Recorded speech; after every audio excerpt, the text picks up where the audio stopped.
मंगलम भगवान वीरो मंगलम गौतम गणि मंगलम कुंद कुंदार्यो जैन धर्मोस्तु मंगलम सर्वमंगल मांगल्यम सर्वकल्याणकारकम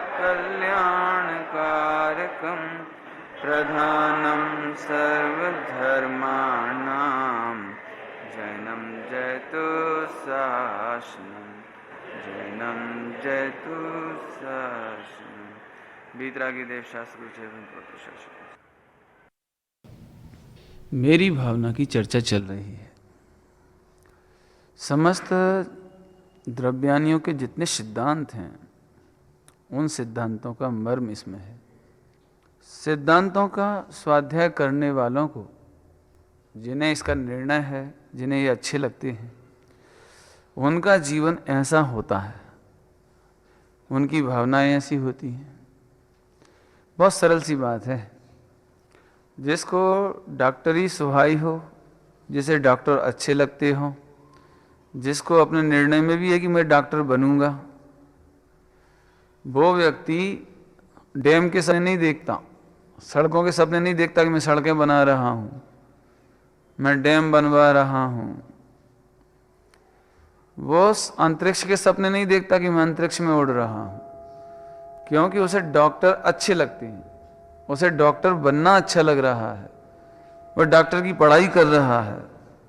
होगा ना, ऐसा नेचुरल है। तो जिसे भगवान बनना है, जिसे आत्म कल्याण करना है, और जिसे सारे सिद्धांत अच्छे लगे, होगी कि ऐसी होगी। आइए हम सीधे सीधे उस पंक्ति पर चलें जिसके अर्थ की प्रतीक्षा हम 15-20 दिनों से कर रहे हैं कि वो लाइन छूट जाती ना रोज के रोज। बहुत मार्मिक है, व्याख्या तो बहुत है। हम कोशिश करेंगे कि कम से कम प्रवचन में समेट लें, फिर आपका भवितव्य है। नहीं, गुण ग्रहण का भाव रहे, दृष्टि न दोषों पर जावे। गुण ग्रहण का भाव रहे, गुण ग्रहण का भाव रहे। हमें कमियां सीखनी है कि अच्छाइयां सीखनी है? हमें अच्छा बनना है कि बुरा बनना है? अच्छा बनना है तो फिर अच्छे गुणों को देखो, अच्छे गुणों को देखो। कर्णानियों की एक चर्चा है इसमें, कर्णानियों है ना, जिसमें परिणामों की चर्चा होती है। आप जिसे देखकर हर्षित होंगे वह आपको मिल जाएगी, वही चीज मिलेगी, वैसी परिणति मिलेगी। हम दूसरों की हंसी उड़ाते हैं, हमें आनंद आता है दूसरे की असफलता में, दूसरों के अपमान में। इसका मतलब आपको अपमान अच्छा लगता है। वह अपमान अच्छा लगता है माने आप अपमान की अनुमोदना कर रहे हैं, और अनुमोदना कर रहे हैं माने आप ऐसा ही अपमान चाहते हो। क्या कह रहे हैं? दूसरों का अपयश करके आनंद मानना माने हम अपना अपयश कराना चाहते हैं। घट ध्यान रखना क्या कह रहे हैं। हम दूसरों की हानि में आनंद मान रहे हैं, इसका मतलब आपको ये अच्छा लगता है ना, यदि हानि होए तो आनंद हो। हम दूसरों की हानि देखकर आनंद मानते हैं, इसका मतलब हमें भी हानि होगी। कहावतें तो बहुत सुनी होंगी, जो दूसरों के लिए कब्र खोदते हैं उनके लिए पहले ही कब्र खुद जाती है। सुनी होगी ना ऐसे? हम दूसरों के लिए गड्ढा खोदेंगे तो अपने लिए खाई अपने आप खुद ही मिलेगी। आप दूसरों के लिए गड्ढा खोदेंगे तो अपने क्या मिलेगी?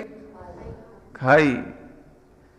हम दूसरों का बुरा चाहें या दूसरों के दोष देखते रहें तो हमारे जीवन में दोष ही दोष बढ़ेंगे। बहुत सरल सी बात है, बहुत ही सरल, ध्यान से सुनना। हालांकि आज के सामान्य जनजीवन के विरुद्ध है चर्चा, क्योंकि गुणों को देखना बहुत कठिन है, दोष देखना आसान है। हमें सहजता से, सरलता से, जितनी आसानी से दूसरों के दोष नजर आते हैं उतनी जल्दी गुण नजर नहीं आते, और अपने गुण जितनी जल्दी नजर आते हैं अपने दोष उतनी जल्दी नजर नहीं आते, अपनी कमियां नजर नहीं आती। अब इसकी लंबी चौड़ी कहानी सुनाए तो शायद जल्दी समझ में आ जाएगा आपको, लेकिन लंबी चौड़ी कहानी सुनाना नहीं चाहेगा। सामने वाले की गलती ना हो, अपनी ही गलती हो, तो हम इस बात पर भी अकड़ सकते हैं कि फिर तुमने बताया क्यों नहीं था। देखो मैंने सामने वाले कोई गलती नहीं है, गलती टोटली हमारी है। जैसे हमने ही पानी पीकर गिलास जमीन पर रख दिया कांच का, और थोड़ी देर बाद जब निकले तो खुद ही ने फोड़ दिया, तो हम नौकर को डांटेंगे क्या? देखते नहीं हो? लेकिन गिलास तो आपसे फूटा है ना, ये मेरे से फूटा है, बातें बनाता है, बहुत मुंह जोर हो गया है। लेकिन साहब गिलास तो आपने ही रखा था। अरे तो उठा के नहीं रख सकते थे? उठा करके रसोई में नहीं रख के आ सकते थे तुम? जब देखो जब हमारी गलती देखते हो, अपन कह रहे हैं उससे। एक कहानी में बहुत है, बस एक ही घटना में समझ लेना। हमें दूसरों की कमियां देखने में आनंद आता है, इसका मतलब आप भगवान नहीं बनना चाहते, सीधी सी बात। बहुत कठिन गणित है जी, और यदि ये मंत्र आपको याद रहेगा तो आप कभी दूसरों के दोष नहीं देखेंगे, क्योंकि दूसरों के दोष देखने से हम भगवान नहीं बन पाएंगे। बहुत कड़ी सजा है। हाँ, ये तो ऐसी बात हो गई, मोक्ष मार्ग में उनको मोक्ष मिलता है, इस शासन में उन्हें भगवान बनने का अवसर मिलता है जो दूसरों की कमियां नहीं देखते। समझ लो, इसी की परीक्षा हुई कि कमियां नहीं देखना, इसी की परीक्षा हुई। और हम जल्दी से बोल उठे कि उनमें भी तो कमियां हैं, औरों में ही तो देखो।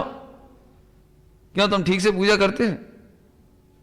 हाँ साहब 15 बरस हो गए बिल्कुल। अब मैं कल देखूंगा पूजा कैसे करती है तुम, और मैं यदि कहूंगा तो आपका पारा आसमान पर चढ़ जाएगा। औरों से तो कहो, ऐसे औरों से क्या कहें, हम तो तुमसे कह रहे हैं। नहीं, हाँ, गुण ग्रहण का भाव रहे निच, दृष्टि न दोषों दृष्टि नहीं जावे। लोग में तो आप चतुर हैं, क्यों भूख लग रही हो और आप पिकनिक करने गए हो, पिकनिक करने जाते हैं ना लोग में, दाल बाटी चूरमा बनाते हैं, क्या करते हैं, ऐसे पिकनिक करने जाते हैं। अब वहां गए और कोई अच्छा स्थान नहीं मिला। अब जहां अच्छा मिला, बेटर देन, हमने वहां पर अपनी रसोई तैयार की और भोजन करने बैठे, इतने में एक गाय आ गई वहां और उसने गोबर कर दिया। और भी तमाम घटनाएं होती नहीं, समझ लो, और भी कुछ गंदगी पड़ी है वहां पर।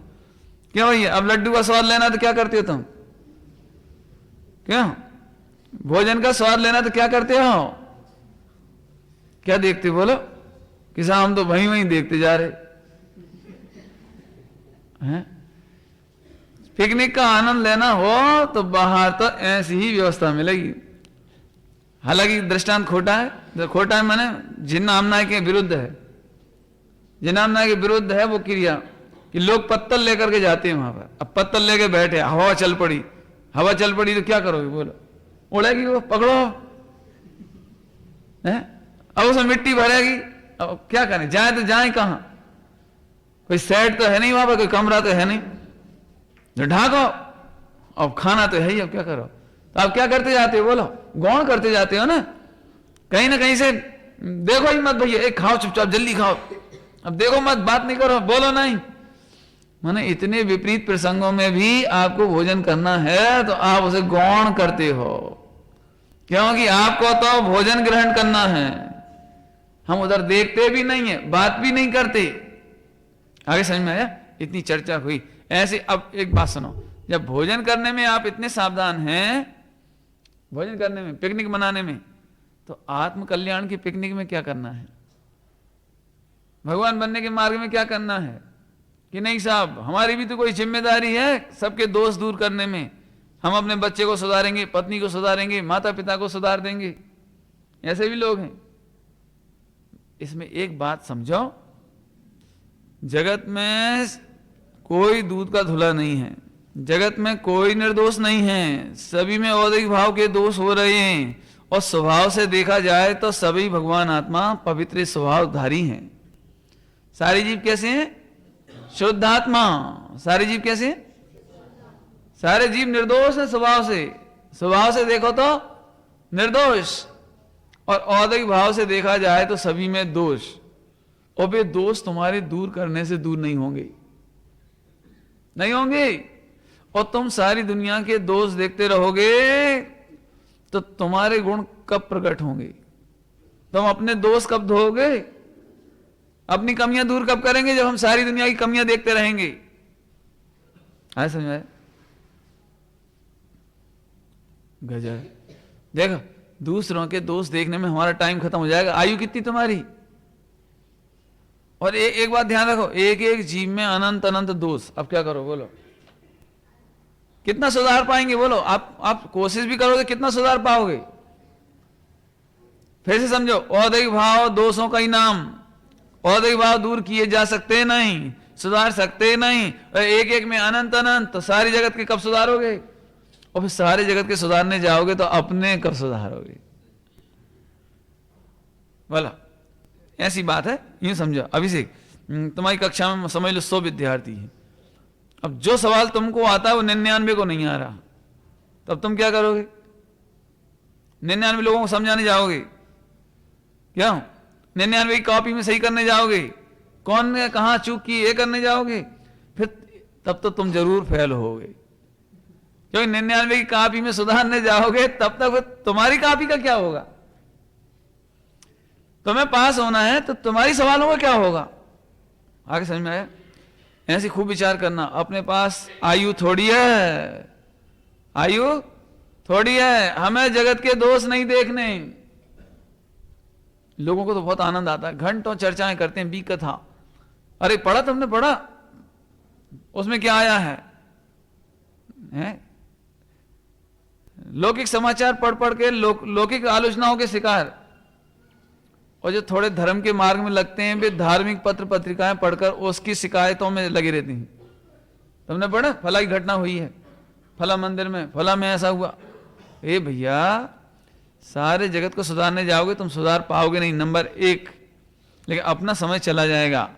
तो जरा अपने समय की कीमत समझो। ये जो भाव मिला है ये अनंत पुण्य करने के बाद मिला। इतना बढ़िया भाव हर किसी को नहीं मिला।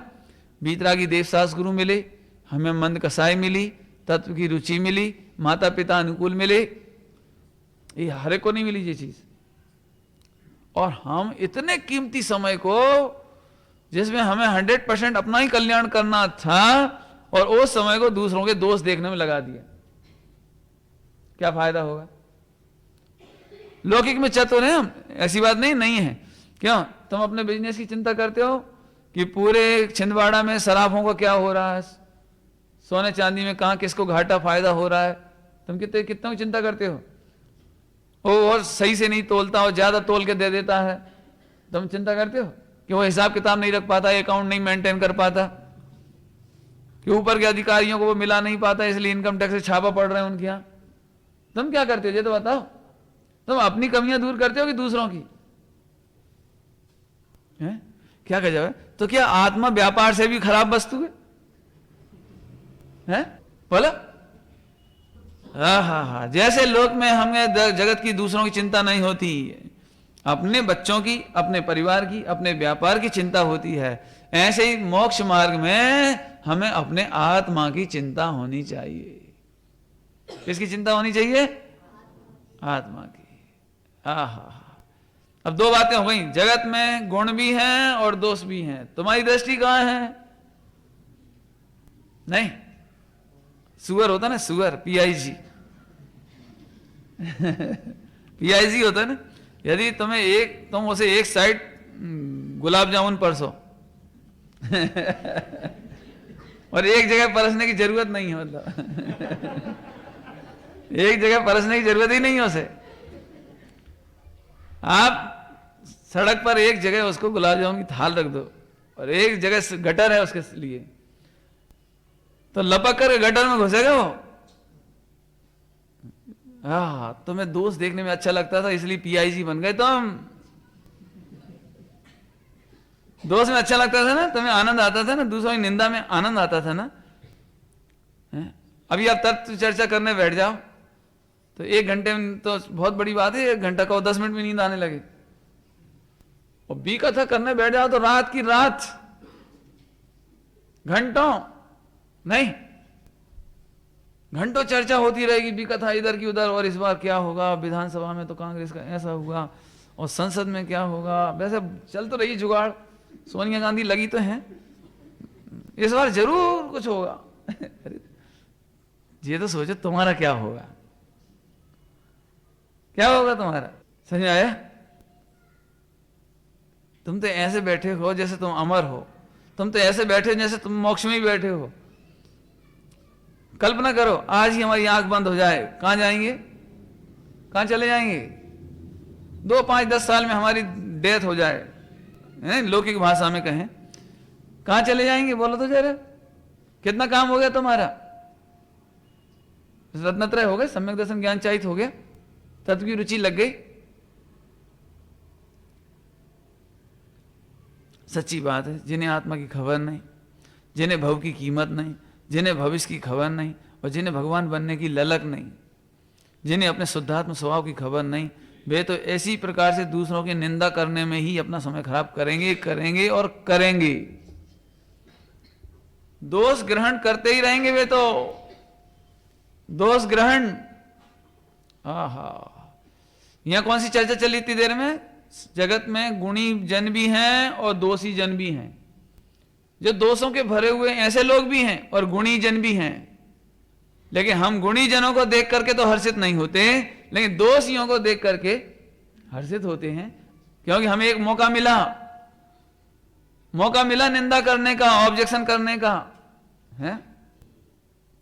तो ये एक गलत बात। अब दूसरी बात सुनो, जगत में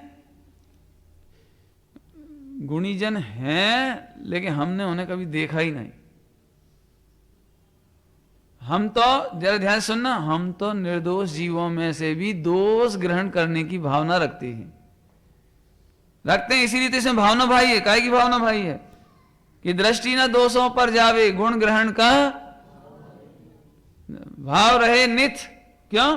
क्योंकि हमारा नेचर है अनादि का, हम कमियों को तो देख लेते हैं लेकिन गुणों को देख पाते नहीं। मैं आपको एक दृष्टांत देकर समझाता हूं, समझो। आजकल के जितने अपने पुराण है ना, पुराण, उनकी घटनाएं हैं, तो लोग अपने गंदे कृत्यों को छिपाने के लिए पुराणों का नाम लेते हैं। बोले यदि मैंने भी ऐसा किया तो क्या बुरा किया, श्री कृष्ण ने भी तो रुक्मणी का हरण किया था, नहीं समझ गया, नहीं समझ, और मैंने किया तो क्या बुरा किया। भरत बाहुबली जैसे तद्भव मोक्षगामी भी तो नहीं, लड़ पड़े थे, युद्ध किया था दोनों ने, तो कौन का नाम लिया आपने? पुराण इसलिए पढ़े थे आपने, क्या पुराण का लिए पढ़े थे? पवित्र होने के लिए कि ये बात सीखने के लिए? सुना, भरत बाहुबली का युद्ध हुआ माने वो नेत्र युद्ध, जल युद्ध वगैरह हुआ ना, मल्ल युद्ध, ठीक है।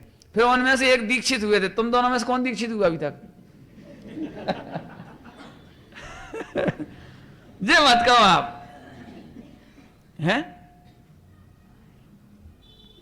जब हमने पुराण वांचे तो पुराण कौन ने लिखे थे? निर्दोष मुनिराजों ने, आचार्यों ने। काय के लिए? निर्दोषता के लिए। क्या सीखने के लिए? दोष छोड़ने के लिए, धिक्कार है इन दोषों को, उन दोषों को छोड़ने के लिए और गुणों को ग्रहण करने के लिए। ले हमने तो उल्टा ही सीखा, उल्टा ही, उन्हीं में से, उसमें से पढ़ करके विकार सीखा हमने। समझ आया दृष्टांत? पांडव भी तो जुआ खेले थे। क्या इरादा है तुम्हारा? है माने ऐसा उल्टा। चक्रवर्ती भी तो 96 रानियों के बीच रहते थे।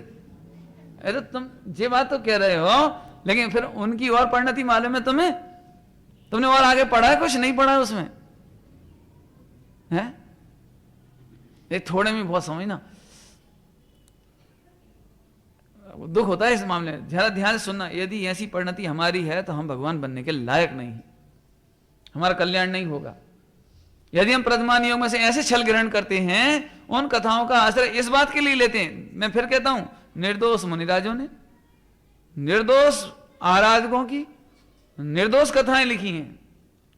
उन्होंने उसमें जो कमियां बताई हैं, उन कमियों की निंदा करी है। और हमने उस निंदा को निंदई को गुण ग्रहण समझ लिया, अरे तो इसका मतलब तो हम भी कर सकते हैं। हम नहीं कर सकते क्या है? जब कभी कोई ब्रह्मचर्य लेता है तो उससे कहते हैं अरे शादी करके भी तो धर्म होता है, देखो 19 तीर्थंकरों ने किया। नहीं समझ में क्या कहते हैं उसको? ब्रह्मचर्य की भावना वाले से क्या कहते हैं कि देखो 19 तीर्थंकरों ने भी घर गृहस्थी में कल्याण किया कि नहीं किया। तो ये दोष है कि गुण है? और कल्याण क्यों? कल्याण हुआ, यदि कल्याण हुआ होता तो घर छोड़ के जाते काहे के लिए? क्यों जंगल में जाते काहे के लिए? मेरे को भी यही प्रश्न रखा था, तो मैंने तो यही कहा, आपको समझ लो अच्छी तरह से। मेरे से कहा कि देखो गृहस्थी में भी धर्म होता है, तो तुम भी गृहस्थी में रहो, क्या दिक्कत है, कोई तकलीफ तो नहीं है। तो मैंने एक दृष्टांत दिया, आप चक्रवर्ती का दृष्टांत देते हो। चक्रवर्तियों को भी काम रोग ने सताया, तब उन्होंने एक विवाह किया, शांति नहीं मिली, दूसरा किया, ऐसे 96 किए, और आखिरकार काम रोग शांत नहीं हुआ, और तब निष्काम होने के लिए वे जंगल में दीक्षा लेकर गए और आत्म कल्याण करके मोक्ष को गए। तो मेरा एक प्रश्न है इसमें, तो अब मुझे ये बताओ कि कोई रोगी अपना इलाज कराने के लिए एक डॉक्टर के पास गया, सफल नहीं हुआ, दूसरे डॉक्टर के पास गया, सफल नहीं हुआ, तीसरे डॉक्टर के पास गया, सफल नहीं हुआ, ऐसे करते करते वो 25वें डॉक्टर के पास 25 बरस बाद पहुंचा। इलाज कराते कराते धक्का खाते खाते 25 बरस बाद वो असली डॉक्टर के पास पहुंचा और वहां उसका इलाज हो गया। और वही रोग मुझे हुआ सेम, क्यों वही सेम रोग हुआ, तो बिमल जी मैं उसके पास जाऊंगा, क्यों ये तुम्हारा इलाज कैसे हुआ? तो उसने पूरी रामायण सुनाई कि 25 बरस पहले मुझे रोग हुआ था। फिर मैं मिस्टर ए के पास गया, 1 साल दवाई खाई, 1 लाख खर्चा हुआ, कुछ फायदा नहीं निकला। फिर बी के पास गए, फिर बी से भी कोई फायदा नहीं हुआ, 1 साल ऐसे ही खराब हो गई, पैसा खराब हुआ, ऐसे पूरी रामायण सुनाई उसने। आखिरी में जाकर के वो 25वें नंबर पर है ना, बाई के पास जाकर के, आखिरी में बाई आए ना 25 नंबर पे, तो बाई के पास जाकर के मेरा इलाज ठीक हुआ। तो क्यों अभी से मुझे क्या करना चाहिए? मेरे को 25 साल लगाने चाहिए ना, पहले ए के पास जाना चाहिए और 1 साल तक 1 लाख की फीस देनी चाहिए, फिर बी के पास, फिर सी के पास, फिर डी के पास। क्यों क्यों क्या करना चाहिए? फिर 25 नहीं, क्रम से ही जाना चाहिए ना। उसने अपना इतिहास सुनाया पूरा, प्रथमान योग, उसने अपना पूरा इतिहास सुनाया, उसी का पालन करना चाहिए ना। क्या करना चाहिए बताओ? कि सीधे 25वें पे जाओ और इलाज कराओ। तो मैंने यही मैं कर रहा हूं। मैं 96,000 के चक्कर में नहीं पड़ना चाहता, 1 2 3 फिर 96,000 तक पहुंचे, फिर आखिरी मालूम पड़ा कि भूले भटके बुद्धू लौट के घर को आए। ऐसा नहीं करना, अपन डायरेक्ट चलो। जब हमें मालूम नहीं मार्ग वहां है, सुख नहीं मिला ना, कल्याण तो नहीं हुआ ना। आखिर तीर्थंकरों ने भी 19 ने घर गृहस्थी बसाई, तो फिर आखिरकार तो दीक्षा ही लेनी पड़ी ना, तो मार्ग तो वही हुआ ना। तो वही हमने किया, क्या गलत किया? लेकिन आप कमी देखने, दिक्कत तो जो है ना कि हम पुराण पढ़ करके भी अपनी कमियों का पोषण करना चाहते हैं। करना चाहिए था गुण ग्रहण, कर लिया है। एक मंदिर जी में महिलाओं के बीच में अंजना का पुराण बांचा जा रहा था, है ना, अंजना का पुराण। तो वे पढ़ रही थी सब कि, और फिर अंजना की सास ने उसे निकाल दिया। तो एक महिला के मुख से आवाज निकली, इतने दुख तो अपन भी नहीं देते। क्या? फिर भी आजकल की बहुएं कितनी तेज हो गई देखो। और फिर वो अंजना पुराण तो वहीं रह गया वो। और फिर अपनी पुराण शुरू हो गया कि देखो हमारी बहू ने हमने कच्छु नहीं कोई, इतनी सी कोई बना गई। फिर दूसरी ने शुरू कर दी कि तुम आई तो फिर भी ठीक ही समझो। सच्ची बात है, झूठ नहीं कह रहा हूं आप। एक वो काका है ना, काका, उन्होंने एक व्यंग कविता लिखी, व्यंग भजन कह लो, कविता कहो, उन्होंने एक व्यंग लिखा है मंदिर के ऊपर। उसकी पंक्ति तो बहुत लंबी चौड़ी है। देखो देखो ये कलयुग का हाल, लगे ना मन मंदिर में, हैं सासें बहुएं नंदें बिटियां यहीं पे चर्चा कर रही। हाँ जब मंदिर में आवे, हाँ को न घर को दुखड़ा रोवे, और कोई चुगली कोई लगावे। ये नहीं याद है मुझे, याद नहीं थे। आखिरी लाइन है उसकी उसकी अंतिम, यहीं बैठ बनावे कड़ी दाल, लगी नमन मंदिर में। ये तो गनीमत है, अपना स्वाध्याय करते नहीं इतना, इसलिए 1 घंटा आप कुछ नहीं कर पाते। यदि 1 घंटा स्वाध्याय नहीं होती तो बेकथा ही होती, और होता क्या। मैं काय पे इशारा किया हमने, हम शास्त्र पढ़ करके भी उसमें से कमियां निकाल लेते हैं। पढ़ना तो ये चाहिए था, धन्य है अंजना का चरित्र, ओहो अरे हम पर तो यहां से कष्ट नहीं आए, यदि हम पर भी यहां से कष्ट आए तो यहां से धीरज रखना चाहिए। माने उसी क्षण अंजना के चरित्र में डूब जाना चाहिए था, उसको आदर्श रूप में याद करना चाहिए थे। ये याद करना चाहिए था उसकी माता पिता ने उसको क्या संस्कार दिए होंगे। धन्य उस समय की आरिकाएं जिन्होंने उन बिटियों को अंजना बनाया, कैसे बढ़िया संस्कार मिले होंगे। अरे अपने में कितनी कमी है कि अपनी बिटिया को यदि कोई कष्ट दे तो हम तो शायद धीरज ना रख पाए। अरे हम भी अच्छे संस्कार डालेंगे। माने इस पहलू को देखने की बजाय हमने उस पहलू को देखा, कमी वाले पहलू को। जे प्रथमादि योग में से कमी देखने की आदत है, पढ़ के देखना। क्या लोग बहुत शिकायतें करते हैं कि साहब प्रथमादि योग पढ़ने में मन नहीं लगता, जाने कैसे कैसे विकारी परिणाम हो जाती है। इसका मतलब है तुम मक्खी वहीं बैठती है जहां उसे मलिनता दिखाई देती है? तुमने इतने बड़े पुराण में से तुम्हारा चित्त वहीं क्यों बार बार जा रहा है? वहीं क्यों जा रहा है? कोई अच्छी कथा है ना वहां पर, उसका बैकग्राउंड अच्छा भी है, वहां क्यों नहीं जाता? बच्चों को मेरे ख्याल से फिल्मी गीत बहुत सारे याद हो गए होंगे इनको, लेकिन राष्ट्रीय गीत उतने याद नहीं हुए होंगे। और आदर्श गीत जो होते हैं ना, नीति गीत, नीति वाक्य आदि आदि, बे भजन और बे गीत, बे राष्ट्रभक्ति के गीत इन्हें याद नहीं होंगे जितने इन्हें फिल्मी गीत याद हो गए होंगे। इसका मतलब ये गुण ग्रहण का भाव है, दोष ग्रहण का भाव है? 3 घंटे की पिक्चर में इस बात का इंतजार रहता है कि बहुत दृश्य तो आया ही नहीं। जाने का ये पिक्चर तो बोर है, कौन सा दृश्य देखना चाहते हो? जब वो ढिसम ढिसम पिटाई मार काट, अरे जब बिल्कुल बच्चे ऐसे शांत बैठ जाते हैं, जब फाइटिंग के दृश्य आते हैं, नहीं गलत कह रहे हैं। हमारा विकारी चित्त उन चित्रों की तलाश करता है जिनमें हमें विकार उत्पन्न होता है। इसका मतलब हम दोष ग्रहण का भाव रखते हैं, हम गुण ग्रहण नहीं रख पाते। चरणानी योग में भी हमारे दोष ग्रहण पे तो नजर है, दोष ग्रहण चरणानी योग में भी है। यदि मैं 1 घंटे के प्रवचन में एक लाइन ऐसा कह दूं कि अब देखो भाई क्या करें, अब रात को भी चलता तो नहीं है, तुम लोगों से करना तो नहीं चाहिए, लेकिन फिर भी आप चाहो तो थोड़ा बहुत रख लो, तो ये वाक्य आपको जिंदगी भर याद रहेगा कि समर्थ प्रकाश जी बोल के गए थे। उन्होंने कहा था थोड़ा बहुत रख लो, तो थोड़ा बहुत, अब थोड़ा बहुत की परिभाषा तो थोड़ा बहुत की परिभाषा तो फिर आपके मन की है, मतलब है, मतलब वो थोड़ा ही बहुत है। मतलब आपको 1 घंटे तक हम जितनी बातें कहेंगे उसमें एक बात जरा सी हम लूज कर दें तो आप लूज पॉइंट याद रहेगा आपको। अरे रे उस समय तो आपको ऐसा लगना चाहिए धिक्कार है, हमें धिक्कार है कि हमारी परिणति इतनी निर्बल है, जो ऐसा कहना भी पड़ता है। लेकिन ठीक है, अपनी निर्बलता दूर करने लायक है।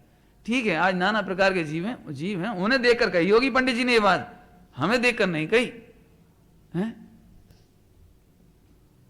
नहीं, देश की सीमा पर लड़ने जाना हो तो जब कमांडर होते ना, वे उनको पहले संबोधन देते हैं, आप लोगों में से तो नए उम्र के हैं सब, आपकी पत्नी है, बच्चे हैं, रहने दो, आप लोग मत जाइए, आप लोग यहीं विश्राम कीजिए, अब हम बुजुर्ग लोग जाते हैं। तो उन लोगों ने क्या सोचा, अरे कैसी बातें करते हो, हम निर्बल हैं। अब जिनमें देखो सो रहे था वे तो झट नहीं हम जाएंगे, और जो कमजोर थे वे बैठे रहे। ध्यान से सुनना, ऐसे यदि कोई बात तुम्हें लगती भी हो, कहने वाले कहते हैं कीजिए शक्ति प्रमाण और शक्ति बिना श्रद्धा धरे। कौन को देख के लिखी है बात है? कीजिए शक्ति प्रमाण, शक्ति छिपाना नहीं, और कदाचित शक्ति नहीं हो तो श्रद्धा धरो। अब अपन ने शक्ति का क्या अर्थ निकाला, बोलो क्या अर्थ निकाला? कि साहब इतनी शक्ति नहीं है कि रात में पानी पिए बिना रह जाएं, झूठ है ये बात झूठ है। अभी ईरान में 7 दिन बाद निकला एक आदमी, वहां पानी नहीं था, वहां मिट्टी में दबा हुआ था 7 दिन तक, 6 दिन तक, 7वें दिन निकला, पानी नहीं था वहां, तो 7 दिन तक क्यों, कैसे जिंदा रहा हो? इस मामले में एक बात कहता हूं, कर्णानुयोग से बात, ध्यान से सुनना भैया। हम शक्ति को छिपाएंगे तो हम शक्तिहीन हो जाएंगे। अब अपनी ईमानदारी है, लगा लो आप। तुम ये अनुभव करते थे कि मैं आत्म कल्याण करने में असमर्थ हूं, तो तुम असमर्थ नहीं हो। असमर्थ तो वहां है, देखो मैं, देखो 1 इंद्रिय में चले गए, 2 इंद्रिय में चले गए, 3 इंद्रिय में चले गए, 4 इंद्रिय में चले गए, असंगी पंचेंद्रिय में चले गए। देखो बे है असमर्थ। तुम तो समर्थ हो आत्म कल्याण करने में, और तुम ऐसे सोचते हो हे भगवान आपका मार्ग बड़ा कठिन है, हमारी बस की नहीं है। अरे बस की नहीं है, पहुंचो वहां। आप नहीं आई समझ में? अभी समझ में नहीं आया आपको? एक व्यक्ति समझ लो, कोई नौकरी के लिए इंटरव्यू देते ना, इंटरव्यू, तो बहुत सारे कैंडिडेट इंटरव्यू देने आए, तो उनसे इंटरव्यू लिया कि आप ये काम कर सकते हो। अब वो कह दे कि नहीं साहब जी, तो इतना कठिन काम हम नहीं कर सकते, तो क्या होगा? क्यों प्रश्न क्या होगा? क्या होगा बोलो? तो फिर आप जाइए। तो फिर आप और कोई काम कर सकते हो? हाँ झाड़ू तो मैं लगा सकता हूं, तो ठीक है चपरासी बनो आप। भाई आपको झाड़ू लगाने की शक्ति है ना आप में, तो चपरासी बन जाओ। कि नहीं साहब मैं क्लेरिकल काम देख सकता हूं आपका, तो ठीक है क्लर्क बन जाओ। ऐसे ही आपको लगता है कि मैं आत्मा को नहीं जान सकता, आत्मा का निर्णय नहीं कर सकता, इसलिए असंगी पंचेंद्रिय में जाता है जी, या 1 इंद्रिय, 2 इंद्रिय, 3 इंद्रिय में चला जाता है। आप धोखा मत दो अपने आप को, अपने आप को धोखा मत दो। आप अपनी शक्ति छिपाओगे, आप शक्तिहीन हो जाओगे। अब मैं यहां से लंबी गली जाती है डिटेल की, और डिटेल करे बिना समझ में आएगा नहीं आपको, और मैं डिटेल करना चाहता नहीं। फिर भी थोड़ी सी बात कहता हूं आपको, देखो ध्यान से सुनो। क्यों आज हनुमान जी जैसी बल क्यों नहीं रहा आपके पास? आज जो बुजुर्ग व्यक्ति थे ना, बुजुर्ग व्यक्ति हमारे 100-200 बरस पुरानी, उनके बल के सामने हमारा बल कहीं नहीं है। क्यों नहीं है बताओ?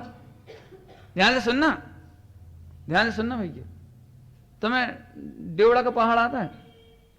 ढैया का आता है? ढैया का पहाड़ इन्हें सुना ही नहीं है, हंस रहे हैं। ढैया सुना था? ढैया का पहाड़ सुना है? पोना का पहाड़ सुना है? पोना का हमारे ग्रैंडफादर को आता था, मेरे पिताजी को नहीं आता, ग्रैंडफादर को आता था। मेरे ग्रैंडफादर 2 कक्षा पास थे, 2 कक्षा। और तुम तो जो कैलकुलेटर चलाते हो, उनने कभी कैलकुलेटर हाथ में नहीं लगाया, उनने कभी कलम लेकर के कागज पे नहीं लिखा, कलम लेकर के, और सारा हिसाब किताब पौना, डेवड़ा, ढैया और पहाड़ा पढ़ लेते थे। अब आज किसी को ही नहीं आता, मेरे ख्याल से तो अभी शायद किसी को आता। अब धीरे धीरे आपके सिलेबस में से भी हट गए हैं। अब शक्ति खत्म हो गई ना। तुमने पहले ये अनुभव किया, ये कौन पढ़ेगा कौन पढ़ेगा कौन पढ़ेगा, तो खत्म हो गया, तुम्हारे दिमाग में से भी खत्म हो गया। आज बच्चे पहाड़ याद नहीं कर पाते, क्यों? वो कैलकुलेटर आ गया ना उनके पास, 3वीं 4वीं 6वीं 5वीं में ही। तो जरूरत पड़ेगी तो कैलकुलेटर लगा लेंगे, आप करने की जरूरत क्या है? तो कमजोर हुए आप, आपको अपने दांत कमजोर करना हो तो आप चबाना बंद कर दो, जूस पीना शुरू कर दो, आपके पूरे दांत गिर जाएंगे 15 साल की उम्र में। क्या कह रहे? मैं क्या शक्तिहीन अनुभव कर रहे हैं ना। अब कौन चबाए? एक काम करो, मिक्सी मिक्स करके दे दो बस, ठीक है? आप मिक्सी में ले लो तो आपके दांत गिरेंगे। सच्ची बात कह रहे हैं आपको, थोड़े में बहुत समझ लेना। आप ये हाथ पैर नहीं लाएंगे तो ये बिल्कुल जाम हो जाएंगे। जाम हो जाने का नाम आजकल लगवा। ये महिलाओं के और पुरुषों के घुटने कौन के नहीं मोड़ रहे? जो मोड़ते नहीं उनके। नहीं समझ में आई? और जब जीना चढ़ने में आप हाँपते हो एक जीना में और लिफ्ट का प्रयोग करते हो आप, तो अब ये घुटने आपके पक्का हमारे से गारंटी ले लो खराब होंगे, क्योंकि तुम इनको शक्तिहीन बना रहे हो, और शक्तिहीन अनुभवते हो इसलिए शक्तिहीन हो गए। बस थोड़े में बहुत समझ लेना। आपको लगता है आप दौड़ नहीं सकते, अब आप नहीं दौड़ पाओगे। आपको लगता है मैं कार के बिना काम नहीं कर सकता, तो आप कार के बिना नहीं चल पाओगे। अब बाकी बातें याद कर लो, अब क्या कहना बस। अरे रे तुम तो आत्म कल्याण करने में समर्थ हो भाई, संयम रखने में समर्थ हो, पानी छानने में समर्थ हो। अब जी तो पानी छानना तो बहुत छोटी चीज है, तो निर्णय करने में समर्थ हो। आप में से यहां इतने जने हैं, 8 वर्ष से कोई छोटा हो तो निकाल देना उसे बाहर, बाकी सब आत्म कल्याण में समर्थ हैं, अभी सम्यक दर्शन में समर्थ हैं, तत्व निर्णय में समर्थ हैं, और फिर भी हम अपने को असमर्थ मानते हैं तो हम सामर्थ्यहीन हो जाएंगे, माने असंगी पंचेंद्रिय में चले जाएंगे अथवा एक इंद्रिय 2 इंद्रिय में चले जाएंगे। समझ में आया? गुण ग्रहण का भाव रहे नित्य।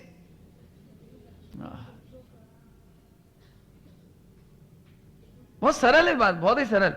महिलाओं को स्वेटर बनाने का मन रहता है तो क्यों बिगड़े हुए स्वेटर देखती हैं कि अच्छे वाले स्वेटर देखती हैं? डिजाइन कौन सा पसंद करती हैं? ये उनने भी बिगाड़ दिया, उनने भी बिगाड़ दिया, उनने भी बिगाड़ दिया। अरे इतना टाइम खराब नहीं करो। कोचिंग सेंटर होता है ना, वो सिलाई कढ़ाई सेंटर, तो वहां वे किसी की बुराइयां नहीं सुनती। वे कहते तुम्हें सीखना है, कितना टाइम है, आधा घंटा 1 घंटा, फटाफट सुनो और यहां से हटो।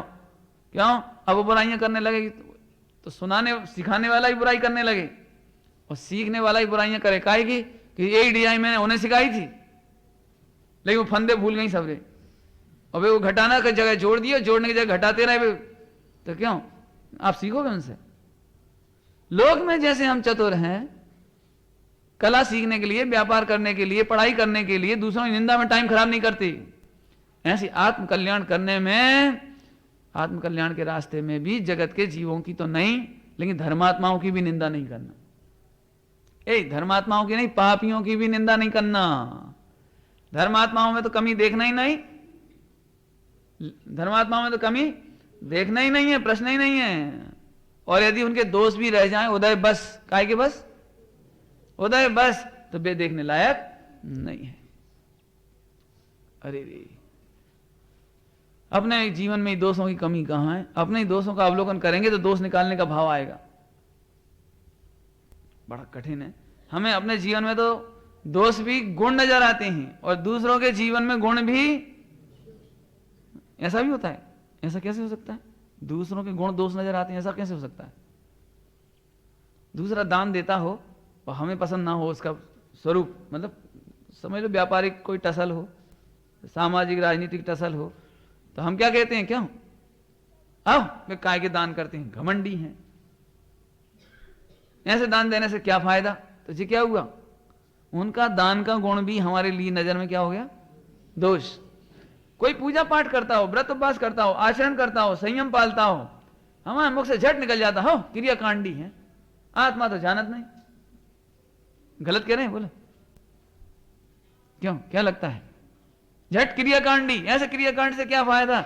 ए भाई साहब, जैन समाज में 10-5 लोग तो क्रियाकांडी कर रहे हैं, बाकी लोग तो सब होटल छाप हैं ही नहीं है, सड़क छाप हैं ही, लेकिन 10-5 लोग बेआभूषण ही हैं आपके समाज के, कि कम से कम बाजार का पानी नहीं पी रहे, मंदिर आ रहे, पूजा पाठ कर रहे, व्रत उपवास कर रहे हैं। उनसे तो जिन मंदिर संभले हुए हैं, आपकी आलोचना करने से यदि वे भी चले जाए तो फिर रहेगा कौन मंदिर में? अब ध्यान रखना। बहुत बढ़िया वाक्य है।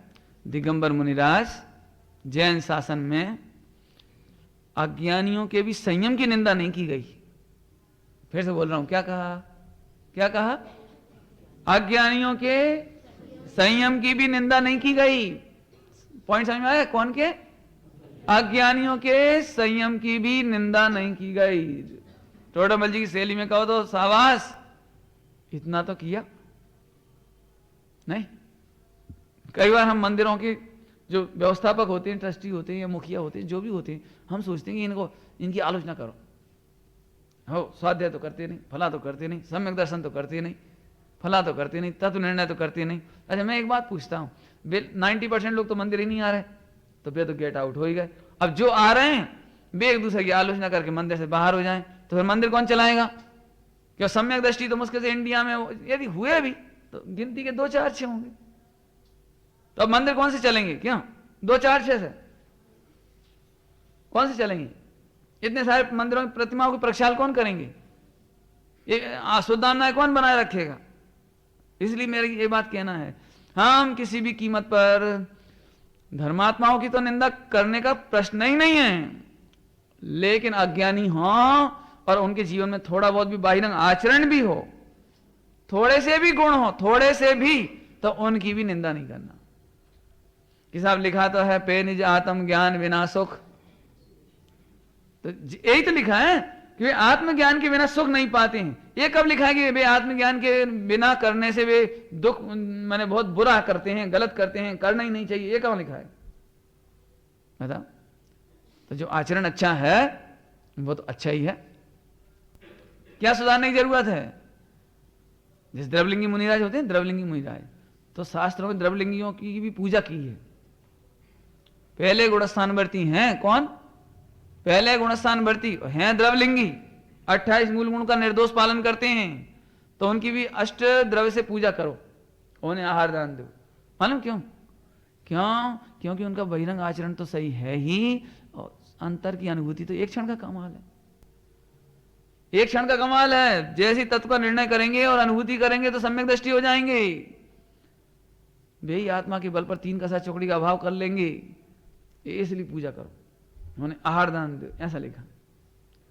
28 मूल गुण निरतिचार पालते हैं। अब हम ये नहीं कह सकते कि साहब सम्यक दर्शन नहीं है तो निंद है। हाँ, मिथ्या दर्शन निंद है। क्या निंद है? मिथ्या दर्शन। लेकिन 28 मूल गुण का निरतिचार पालन वो निंद नहीं।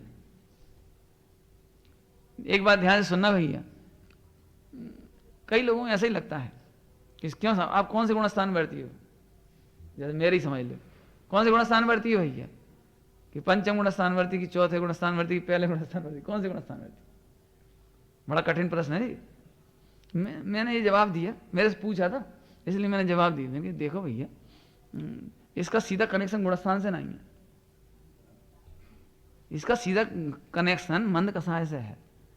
पहले गुणस्थान में रहकर के भी इतनी मंद कसाय हो सकती है कि 28 मूल गुण का निरतिचार पालन कर सकता है। ध्यान सुनना, मुझे बहुत बढ़िया बात बतानी है अभी आपको। 28 मूल गुण का निरतिचार पालन, निरतिचार मंद कसाय से कनेक्शन है इसका। इसका कनेक्शन कोई 3 कसाय चौकड़ी अभाव से नहीं है। ऐसे ही ध्यान से सुनना, ऐसे ही आपके जीवन में आप इस बात का इंतजार नहीं करो कि हम पानी तब छानेंगे जब सम्यक दर्शन होगा। लोगों को ऐसा लगता है मिथ्या दृष्टि की सारी क्रियाएं बेकार है, अब छना पानी पियोगी अनछना पियो। कि ऐसे हटाग्रह वाले को सम्यक दर्शन नहीं होगा, पता है तुम्हें? क्या कह रहे, क्या कह रहे? नहीं आई समझ, नहीं समझे। अनछने पानी पीने वाले को एक बार सम्यक दर्शन हो सकता है, लेकिन तुम्हें नहीं होगा। क्यों? क्या कौन सा शब्द जोड़ा मैंने? अनछने पानी का हटाग्रह करने वालों को सम्यक दर्शन नहीं होगा। त्रियंच गति के जीव समुद्र में रहते हो, अनछना पानी पीते हैं, उन्हें सम्यक दर्शन हो जाएगा। अजैन हो और उन्हें बेचारों को ये नहीं मालूम कि छने पानी अनछने पानी का भेद नहीं मालूम, अनछने पानी में जीव होते हैं ये नहीं मालूम, तो उन्हें सम्यक दर्शन हो जाएगा। लेकिन तुम्हें ये बात मालूम है कि अनछने पानी में असंख्यात जीव है, और फिर तुम्हें हटाग्रह हो तो तुम्हें सम्यक दर्शन नहीं होगा। उससे क्या है? तो जड़ की क्रिया है। जड़ की क्रिया नहीं है, तुम्हें औदैहिक भाव का रस है, तुम्हें प्रमाद नाम के औदैहिक भाव का रस है, और औदैहिक भाव का रस है, पारिणामिक भाव का रस नहीं है, तो सम्यक दर्शन नहीं हो सकता। पता है, मैं अभी कहा था ना, हम इसके नाम पर भी सम्यक दृष्टि थोड़ी है, हम पंचम गुणस्थान वर्ती थोड़ी है, तो हम तो भैया जैसे रह रहे वो ही अच्छे हैं। क्या आप चौथे पंचम गुणस्थान की बात मत करो, ये तो कमी देखने वाली बात हो गई, अपनी कमी का पोषण करने वाली बात हो गई शास्त्रों में से। ख्याल में आ रही बात? यही समझे, शास्त्रों में लिखा है पंचम गुणस्थान वर्ती इस तरह का जीवन जीते हैं, तो हमें तो देख के नहीं चलना चाहिए ना नीचे। कौन को देख के चलना चाहिए नीचे? हमें देख के नहीं चलना चाहिए, पानी थोड़ी छानना चाहिए। हाँ, अरे भैया चौथे पांचवें गुणस्थान में वो प्रमाणिक होता है, उसका जीवन प्रमाणिक होता है, लेकिन उसके पहले भी भावना भाने वालों का जीवन निर्दोष होना चाहिए। एक बहुत मार्मिक बात कहता हूं, अपने जीवन के लिए है बात। क्यों? अभी कल कौन सी बात कही थी हमने? द्रव्यलिंगी मुनिराज की हम पूजा कब करते हैं? जब 28 मूल गुण का निरतिचार पालन करें, ठीक है? उनको हम द्रव्यलिंगी कहते हैं। समझ में आए? ध्यान सुनना सभी लोग, उन्हें हम द्रव्यलिंगी मुनिराज कहते हैं। तो पता है तुम्हारे लिए भी द्रव्यलिंगी श्रावक है। जितने जैन कुल में जन्मे हैं वे द्रव्यलिंगी श्रावक हैं, उन्हें अष्टमूल गुण का पालन करना चाहिए नियम से। नियम से, समझ गया? नियम से। अष्टमूल गुण के नाम कौन कौन को मालूम? पाठशाला वालों को एक को मालूम, शाबाश। तुम्हें नहीं मालूम? वेरी गुड, बताना जरा। हाँ, खड़े होके बताओ बेटा, सबको पता भी तो लगे बच्चे कितने होशियार हैं। हाँ शाबाश। हाँ, अच्छा, वेरी गुड जी। 8 मूल गुण है ना। और एक दूसरे प्रकार से भी लिखा है, एक तो पंचोदंबर का त्याग और मधु त्याग, मधु, मध्य और मांस, है ना, ये 3 का त्याग, 3 मकार। और एक जगह और भी लिखा है, उसमें 5 तो हैं ही, साथ में जैन देव का दर्शन, रात्रि भोजन का त्याग और बिना छने पानी का त्याग। 8 में 3 ये भी लिखी। दूसरी जगह सागर धर्मामृत में ये 3 ये लिखे। कौन कौन से?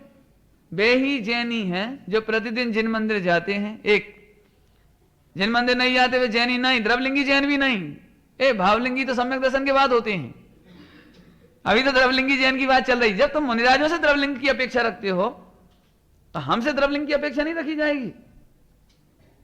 छना पानी का प्रयोग करे तो द्रवलिंगी जैन है, और रात्रि भोजन नहीं करे वो द्रवलिंगी जैन। हम मुनिराजों के नाम पे तो जैसी कोई बात आती तो 28 मूल गुण द्रवलिंगी तो होना ही चाहिए, अतः अपना भी द्रवलिंग होना चाहिए।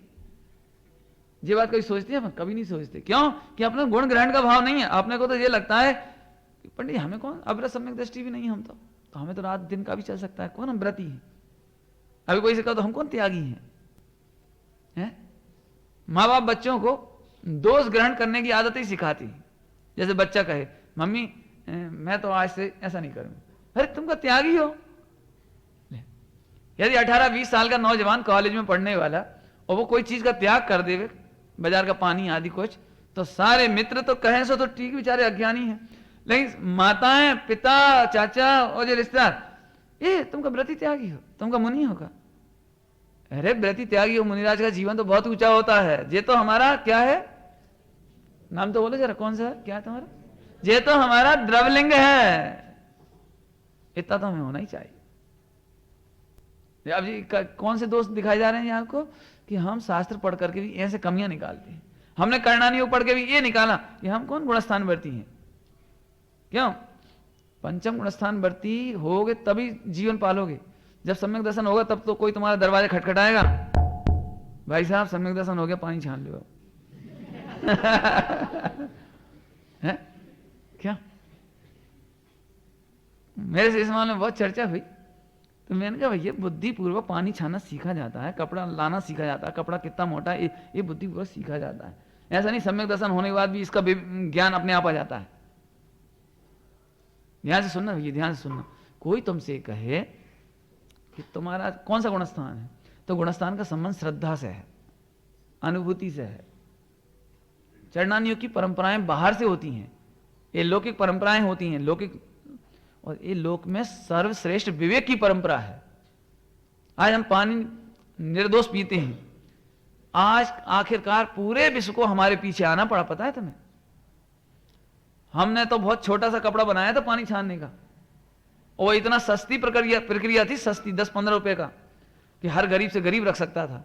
उन्होंने 5-5 हजार, 2-2 हजार, 4-4 हजार के एक्वागार्ड बेड डेवलप किए पानी शुद्ध करने के लिए। उनकी घातक हिंसक पद्धति अपनाई और बिजली के करंट से मारते हैं सारे जीवों को, वे मारते हैं, वो हिंसक पद्धति है। और हमारी पद्धति रक्षा करने की है, हमारी पद्धति करुणा की है। अरे इसमें असंख्यात जीव हैं, तो हम उन्हें निकाल करके उनको बचा करके जीवों की रक्षा करके पानी पीते हैं, वे जीवों को मार कर पानी पीते हैं। हमारी पद्धति इतनी सस्ती सुंदर है कि गरीब से गरीब व्यक्ति रख सकता है, और वो अमीर के सिवा कौन रख सकता है बताओ? बोलो। लेकिन हमें आज वैज्ञानिकता के नाम पे अच्छा लगता है, और हमारे धर्म की बात करो तो बैकवर्ड लगते हैं, रूढ़िवादी लगती हैं, पिछड़े हुए लगते हैं। बोलो। वो शुरू में तो पानी का वो निकला था ना, क्या कहलाता, फिल्टर, तो उसमें 2 कैंडल लगी थी, प्लास्टर ऑफ पेरिस या काय की, जो भी, प्लास्टर ऑफ पेरिस तो नहीं होगा, कुछ और होगा। उसमें एक एक बूंद पानी छनता था, एक एक बूंद पानी नीचे टपकता रहता था उसमें से, एक एक बूंद। तो जब विज्ञान के नाम पर तुम इतना पानी छान रहे हो, इतने कि एक एक बूंद गिर रहा है, और हम आपसे कहते हैं कि मोटा गाढ़ा कपड़ा लो जिसमें पानी रुक करके निकले, सो ये आपको बैकवर्ड हो जाते हैं। बस बैकवर्ड मन पिछड़े हुए, अंधविश्वासी कहलाने लगते हैं, रूढ़िवादी कहलाने लगते हैं। हम कहते हैं बेटा एक डब्बा में पानी भर ले जाया करो अपने घर से राशो, सो हम बुरे लगते थे। अब वहां पे बोतलें बिकने लगी 15-15 रुपये भी अच्छी है। लेकिन मालूम है तुम अपने 2-4 लीटर पानी ले जाते थे तो उसमें पैसा नहीं लगता था। तो कोई भी भिखारी हो, गरीब हो, रोगी हो, दुखी हो, हम पानी पिला देते थे उसमें से। अब लीटर पानी है, 1-1.5 लीटर पानी की बोतल हो, 24 घंटे चलाना है आपको, 12 घंटा तो कम से कम चलाना ही। आपका सगा बच्चा भी यदि पानी मांगे तो चुप, अभी हाल तो पिलाया था। क्यों 14-15 रुपए का इतना सा पानी।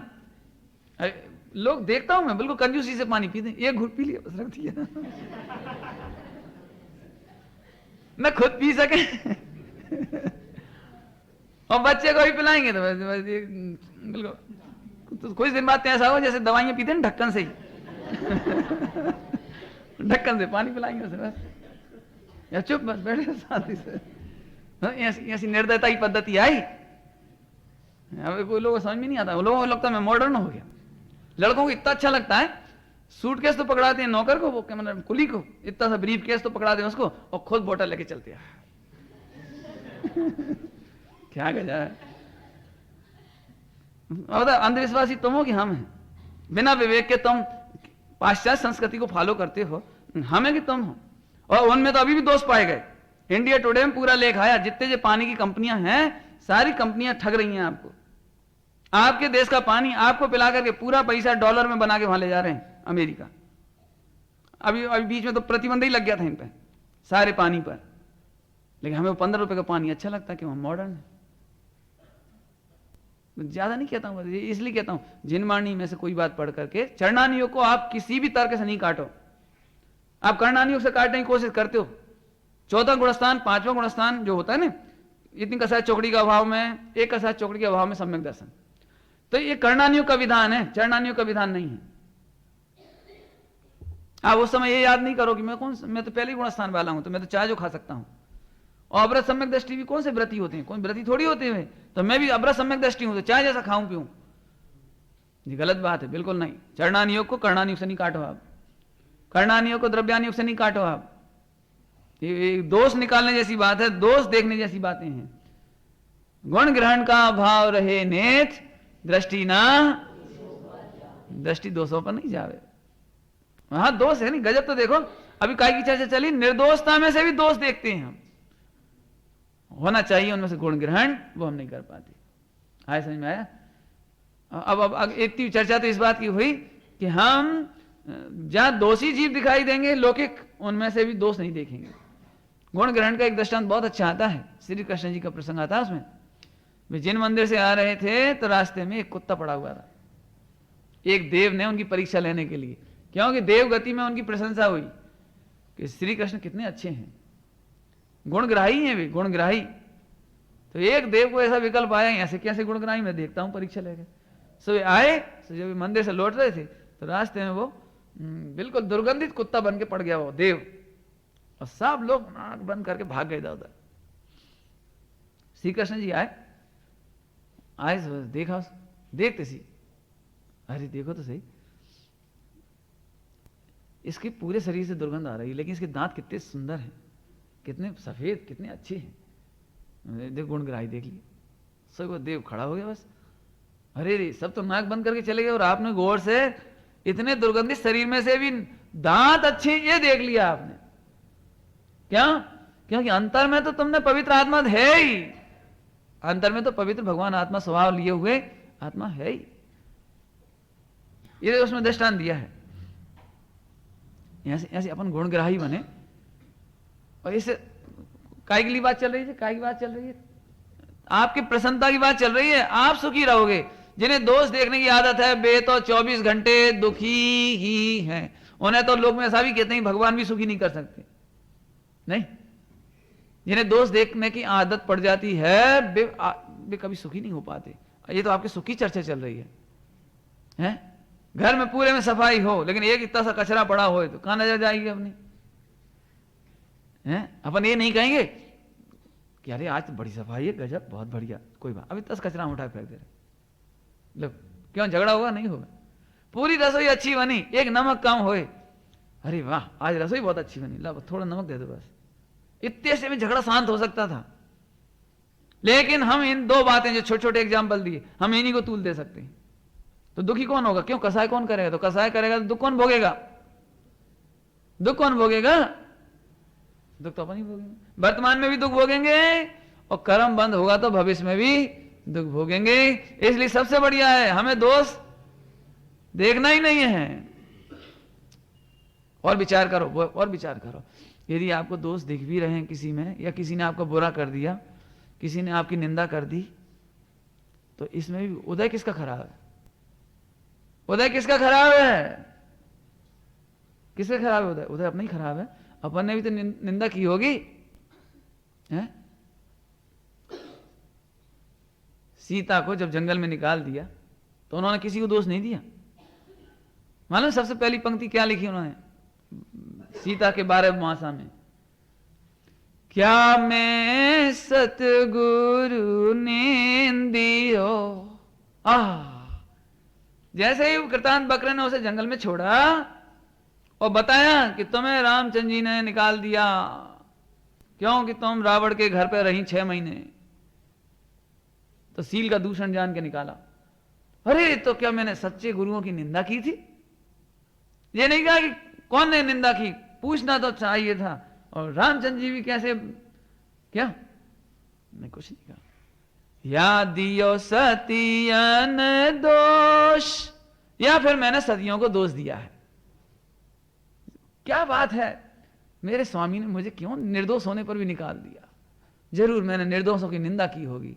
अब सोच लो आप, यदि हमने पाप बांधे तो हमारा उदय आया है। सामने वाले जीव की गलती नहीं है, धोबी की गलती नहीं है, प्रजा की गलती नहीं है, रामचंद्र जी की गलती नहीं है, हमारे ही कर्म बंधे हैं, वो उदय में आए हैं। आप विचार करो तो भी आपको दूसरों से द्वेष नहीं होगा। आया, समझ में आया? और आगे चलो, और आगे चलो। वे हमारी निंदा करती हैं, कोई भी हमारी निंदा करता है। अरे पहले ये तो सोचो, हम निर्दोष जिनमत को निर्दोष देख पाते हैं? थोड़ी देर पहले चर्चा हुई ना, इधर से विचार करो। अरे रे, जब हम तीर्थंकरों की आज्ञा में नहीं चले तो कोई हमारी आज्ञा में भी कैसे चलेगा? हमने तीर्थंकरों की बात नहीं मानी तो जगत हमारी बात भी कैसे मानेगा? क्यों मानेगा? सच्ची बात है भैया। अरे रे, हम तो ये कोशिश करेंगे आज से कि तीर्थंकरों की और निर्दोष पवित्र आराध को और मुनिराजों की मर्यादा में चले। हम ये कोशिश करेंगे नहीं। एक दृष्टांत देके समझाते हैं। देखो, क्या हर पिताजी की ये अपेक्षा है कि मेरा बेटा मेरी सेवा करे, ठीक है कि नहीं? क्या चाहते हैं? क्यों हर पापा क्या चाहते हैं? क्या चाहते हैं बोलो? कि मेरा बेटा मेरी सेवा करे। लेकिन कोई भी बेटा अपनी बाप की सेवा नहीं करना चाहता। समझ नहीं पाया? नहीं समझ पाया? फिर से सुनो भैया, फिर से। कोई भी बेटा अपने बाप की सेवा नहीं करना चाहता, और क्या चाहता है? कि बेटा मेरी सेवा करें। अभी नहीं समझ पाए कि वो स्वयं बेटा बना तो उसने बाप की सेवा नहीं की, लेकिन वो जब बाप बनता है तब उसे विकल्प होता है कि मेरे बेटा मेरी सेवा करें। संभव है?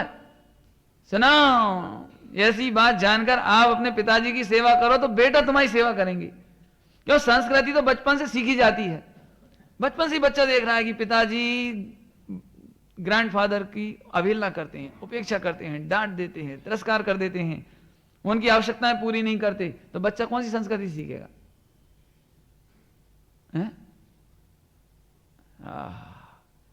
ये तो दृष्टांत दिया, ये मैंने दृष्टांत दिया, मुझे कुछ कहना नहीं इसमें। हालांकि कहना भी चाहा था इसलिए कह भी दिया, लेकिन दृष्टांत है। ऐसे ही अरे रे, हम चाहते हैं कि सब मेरी आज्ञा में चलें, और हम ये नहीं चाहते कि हम जिन आज्ञा में चलें। तुम्हारा पुण्य भी तब बंधेगा जब तुम जिन आज्ञा की महिमा करोगे। बहुत सरल बात है। देखो मैं सुनाऊं, क्यों भैया तुम सबको मैं अच्छा लगता हूं नहीं लगता? लगते हैं कि नहीं लगते? मालूम क्यों अच्छे लगते हैं?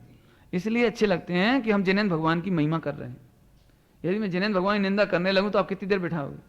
कपड़े यही रहेंगे, मैं यही रहूंगा, शैली मेरी यही रहेगी, लेकिन कितनी देर सुनोगे? बोलो भैया अशोक जी, कितनी देर आदर करोगे?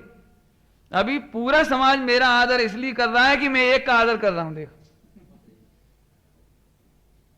यदि मैं एक का आदर ना करूं, अनंत भगवान का, मुनिराजों का, जिनवाणी का, तो आप में से कितने लोग तैयार होंगे मेरे कि आओ साहब भोजन करो, साहब आप हमारा घर पवित्र करो? कौन कहेगा बताओ? अरे रे हमारे चित्त में इनके प्रति भक्ति है तो हमारे को देख करके भोजन करा के भी आपको आनंद होता है, और नहीं तो ये लगे अरे यार कहां से साफत आ गई। देखो एक एक एक जिनेन्द्र देव की भक्ति में इतने लोगों को हमने अपना बना लिया। ऐसे ही आप भी जिनेन्द्र देव की भक्ति करें। भक्ति का मतलब समझ लें, पहले भक्ति का अर्थ हो गया ना, भक्ति भाव से ये चित्त सदा ही आए थे ना पहले, तो वही अर्थ लगाना यहां पर। एक बार आपके चित्त में भक्ति हो, इनकी मर्यादा में आप रहें, तो आपके अनुकरण करने वाले भी ढेरों होंगे, ढेरों। मैंने इस जीवन में देखा है ऐसे लोग कि जिनके पास एक पैसा नहीं था, गरीब थे और शरीर से असमर्थ हो गए, वो फिर भी पूरी समाज पूरा देश उनकी सेवा करने के लिए तैयार खड़ा। और ऐसे लोग भी देखे हैं करोड़पति अरबोपति कि जिन्होंने अरबों की संपत्ति अपने बच्चों को दी और तड़प तड़प के मरे, कोई सेवा करने वाला ही नहीं मिला, डॉक्टर और नर्स के भरोसे छोड़ के चलते बने, ऐसे ही मिले। आप देख लेना। आप फिर से आप बच्चों से सेवा चाहते तो आप पिताजी की सेवा करो, ऐसे आप चाहते हो कि जगत में हमारा अपयश नहीं हो तो आप भी तो भगवंतों का यश करो। क्या कह रहे, किसका यश करो? आप भी तो भगवंतों का यश करो। नहीं, सरल बात है बस।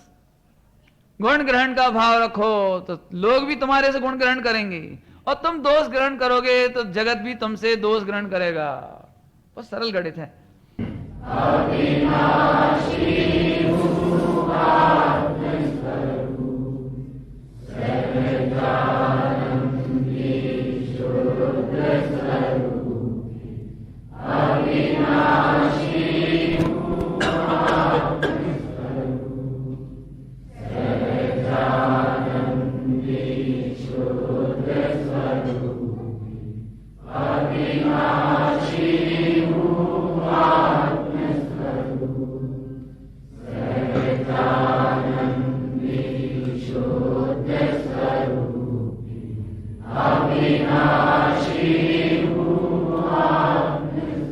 मेरी भावना विषय में है।